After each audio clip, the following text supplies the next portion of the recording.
ఏయ్! ఏంటి ఆలోచిస్తున్నావు? లంచ్ చేద్దాంరా? ఆర్తి తట్టడంతో లేచి ఆమెని అనుసరించింది. ఆలస్యంగా నిద్రలేచి పరిగెత్తుకు రావడంతో బ్రేక్‌ఫాస్ట్ చెయ్యలేదు. ఆకలి దంచేస్తుంది. కమ్మటి ఆ భోజనం కడుపు నిండా తింది. 40 నిమిషాలు లంచ్ తర్వాత short film presentation. Short film అంటే ఎలా ఉంటుందో అనుకుంటూ అనాసక్తంగా కూర్చున్న శరణ్య కొద్ది క్షణాల్లోనే అందులో మునిగిపోయింది. ప్రారంభం నుంచే ఆసక్తి కలిగించింది.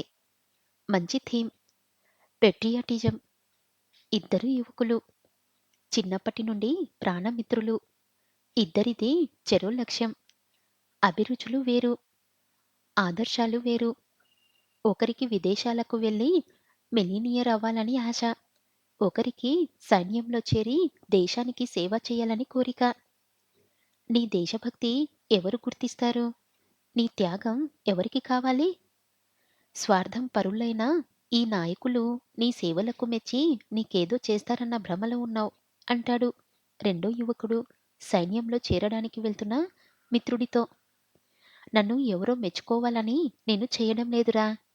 నా కన్నతల్లికి సేవ చేస్తే నన్నెవరో గుర్తించాలని చేస్తానా? అది నా బాధ్యత. అలాగే ఈ దేశం నా తల్లి. కష్టాల్లో ఉన్న నా తల్లిని వదిలి పరాయి దేశం వెళ్ళంత స్వార్థపరుణ్ణి కాను. అనుకున్నట్టే మొదటి అతను సైన్యంలో చేరుతాడు. రెండో యువకుడు అమెరికా వెళ్ళడానికి అనేక అడ్డంకులు. 2 ఏళ్లు గడిచిపోతాయి. ఒకరోజు దారుణమైన వార్త. ఉగ్రవాదుల దాడిలో బలైపోతాడు మిత్రుడు. తను అన్నట్టే దేశం కోసం తన జీవితాన్ని త్యాగం చేసిన మిత్రుడి గురించి వార్తాపత్రికల్లో కానీ, న్యూస్ ఛానల్లో ప్రత్యేక వార్త లేకపోవడం బాధ కలిగిస్తుంది. ఒక సినిమా నటుడి రాసలీలలు, రాజకీయ నాయకుడి ప్రతాపాలు లాంటి అనవసరమైన వార్తలు పతాక శీర్షికల్లో ప్రచురించే పత్రికలు. కథలు కథలుగా ప్రసారం చేసే ఛానల్లా తన స్నేహితుడి ప్రాణత్యాగం గురించి ఏమాత్రం ప్రాధాన్యత లేని విధంగా ఒక మూల చిన్నగా ప్రచురించడం చూసి మండిపడతాడు. దేశం కోసం చేసే త్యాగానికి ఎవరి గుర్తింపు అవసరం లేదని అంతరాత్మ సాక్షిగా చేసే పనికి ఆ భగవంతుడి గుర్తింపు ఖచ్చితంగా ఉంటుందని అన్న స్నేహితుడి తండ్రి మాటలకి కదిలిపోయిన అతను అమెరికా వెళ్ళాలన్న తన నిర్ణయం మార్చుకుంటాడు. ఎంతో ఆర్ద్రంగా ముగింపు. కళ్ళు చెమర్చేలా ఉంది. లైట్లు వెలగంగానే అభినందనల జల్లుల్లో తడిసిపోతున్న తేజ వైపు చూసింది శరణ్య. ఎప్పుడూ అల్లరిగా మాట్లాడుతూ చిన్నపిల్లాడిలా ప్రవర్తించే తేజలో ఇంత ప్రతిభ ఉందా? మొదటిసారిగా అతనిలో మరో వ్యక్తిని చూసింది. అతని పట్ల అభిమానం, ఆరాధన వెల్లువగా పొంగింది. తన క్లాస్‌మేట్‌గా, తన స్నేహితుడిగా, ఆత్మీయుడిగా, ప్రేమ ప్రేమ అంటూ వెంటపడే అల్లరి కుర్రవాడిగా మాత్రమే ఇంతవరకు తెలుసు. ఇప్పుడు ఈ తేజ వేరుగా నమ్మలేనట్టుగా తనని తాను గిల్లుకుంది. అందరూ అతన్ని ప్రశంసలతో ముంచేస్తున్నారు. వాళ్ళకి సమాధానం చెప్తూనే కళ్ళతో శరణ్యకి సైగ చేశాడు. ఎలా ఉంది? అన్నట్టు. కళ్ళతోటే ప్రశ్నించింది.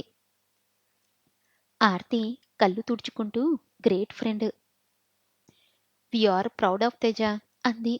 అందరి కళ్ళు తడిగా అవ్వడం గమనించిన శరణ్య ఇంతమందిని కదిలించిన తేజ సామాన్యుడు కాదు అనుకుంది.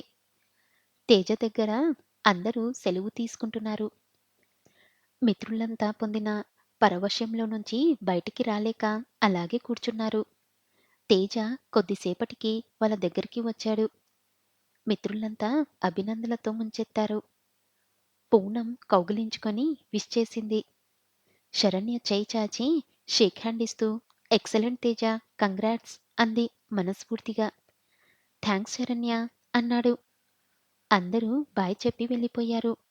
శరణ్య కూడా బయలుదేరుతూ ఈవినింగ్ ఇంటికి రా అంది. ఎందుకు? ఏదైనా గిఫ్ట్ ఇస్తావా? కళ్ళ నిండా అలరి నవ్వుతో అడిగాడు. ఇస్తాను రా అంది.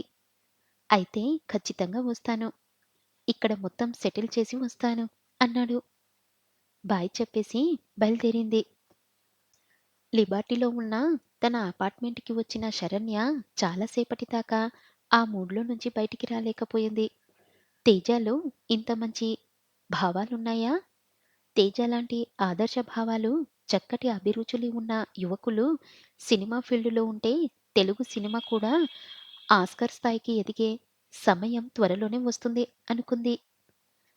4 అవుతుండగా తేజ కోసం గులాబ్ జామున్ చేసింది. మ్యాగీ చేసింది. ఫ్రెష్ అయ్యి షార్ట్స్, టీ షర్ట్ వేసుకొని అతని కోసం ఎదురు చూస్తూ కూర్చుంది. 5:30 అవుతుండగా వచ్చాడు తేజ. హాయ్ డార్లింగ్, ఎలా ఉంది ఫిలిం? వస్తూనే అడిగాడు.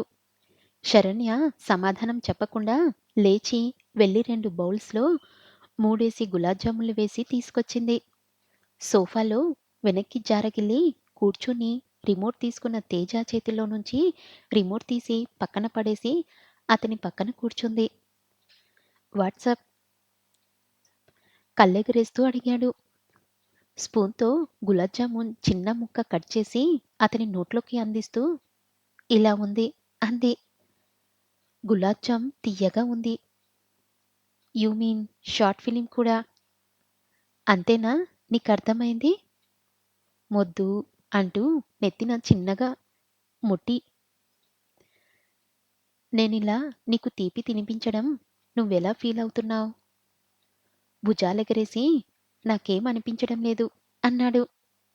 అయితే నీ ఆరోగ్యం విషయం అనుమానించాల్సిందే. ఓసారి మంచి డాక్టర్‌కి చూపించుకో. అవునా? 2 ఏండ్ల నుంచి పిచ్చి వెధవలా నీ వెంట ప్రేమ ప్రేమ అని తిరుగుతూ ఉంటే ఏమాత్రం చలనం లేని నీ ఆరోగ్యం సంగతేంటో కోపంగా అడిగాడు. శరణ్య నవ్వింది. నీకింత మంచి టేస్ట్ ఉందని ఇంతవరకు నాకు తెలియదు తేజ. కథ ఎక్కడిది? ఎవరు రాశారు? అతని బౌల్ అతని చేతికిచ్చి తను ఒక బౌల్ తీసుకుంటూ అంది. అతను సమాధానం చెప్పకుండా గులాబ్ జామున్ తినసాగాడు. నువ్వేదో మీడియా అంటే ఇంట్రెస్ట్ చూపిస్తావనుకున్నానే కానీ, ఇలాంటి మంచి ఫిలిం చేస్తావని నేను అస్సలు ఊహించలేదు. చెప్పు తేజ, స్టోరీ ఎవరు రాశారు? నేనే. ఖాళీ బౌల్ సెంటర్ టేబుల్ మీద పెట్టాడు. నువ్వా? నువ్వు కథలు కూడా రాస్తావా? ఆశ్చర్యంగా చూసింది. ఇందులో నువ్వంతగా ఆశ్చర్యపోవాల్సిన విషయమేముంది? ఆ మాత్రం చిన్న కథ రాయడం బ్రహ్మవిద్య? అలా అని కాదు. కానీ ఐ కాంట్ బిలీవ్. ఆమె వైపు తదేకంగా కొన్ని క్షణాలు చూసి చిన్నగా మందహాసం చేశాడు. కూర్చున్న దగ్గర్నుంచి లేచి కిచెన్ వైపు వెళ్ళి నాన్ స్టిక్ ప్యాన్‌లో ఉన్న మ్యాగీ కొంచెం ప్లేట్‌లో పెట్టుకొని అక్కడే స్టాండ్‌లో ఉన్న ఫోర్క్ తీసుకొని తింటూ వచ్చి సోఫాలో సెటిల్ అయ్యాడు. తర్వాత తినొచ్చులే చెప్పు అంది రవ్వంత విసుగ్గా. సస్పెన్స్ భరించలేనట్టు. చాలా బాగుంది. వెరీ టేస్టీ అన్నాడు. గబుక్కున ప్లేట్ లాగేసి ముందు చెప్పు. తర్వాత ఉన్నదంతా నువ్వే తిందువు గాని. కావాలంటే ఇంకా చేసి పెడతా అంది. తేజ గట్టిగా నవ్వి శరణ్య చెయ్యి తన చేతిలోకి తీసుకొని అరచేయి ముద్దు పెట్టుకొని అన్నాడు. ఓసి పిచ్చి శరణ్య!